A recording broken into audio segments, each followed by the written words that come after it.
How to Disable Censorship on Grok AI 2026, Spicy Mode and Settings Guide. What's up, everyone? Welcome back. Today I'm going to show you how to reduce content restrictions on Grok AI in 2026. Whether your prompts keep getting blocked or your images are being filtered, this quick guide is for you. Let's get straight into it. First, let's get one thing straight. Grok AI does have built-in content filters, and they've gotten stricter in 2026.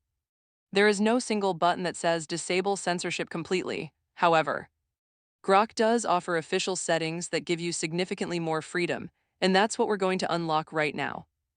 Alright, here's what you do. Step 1 asterisk go to Grok, open the Grok app on your phone and sign in with your X account. Step 2. Make sure your account age is verified and shows you are at least asterisk 18 years old asterisk. This is required for the next step to work. Step 3. Tap or click on settings, then go to asterisk content preferences asterisk asterisk. Step 4. Enable the option that allows sensitive content asterisk asterisk. Step 5. Scroll down until you see asterisk imagine settings asterisk. Step 6. Toggle on the option that allows sensitive media generation. This is what most people call spicy mode. Once spicy mode is active, you'll find it inside the Imagine tab. And Grok will now allow more mature creative outputs, as long as they stay within the platform's policies. Now here are a few important things to keep in mind. Number 1, even with spicy mode on, some content will still be blocked.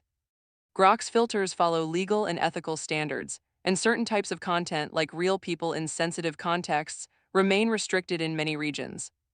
Number 2, paid accounts do not remove all filters. Even premium users face safety blocks. Number 3, if you want fewer restrictions for image generation, open source tools like Stable Diffusion or platforms like Venice AI are popular alternatives worth checking out. And that's it. That's how you unlock the maximum freedom currently available on Grok AI in 2026. If this video helped you out, smash that like button and subscribe for more AI tutorials. Drop a comment below if you have any questions. I'll see you in the next one.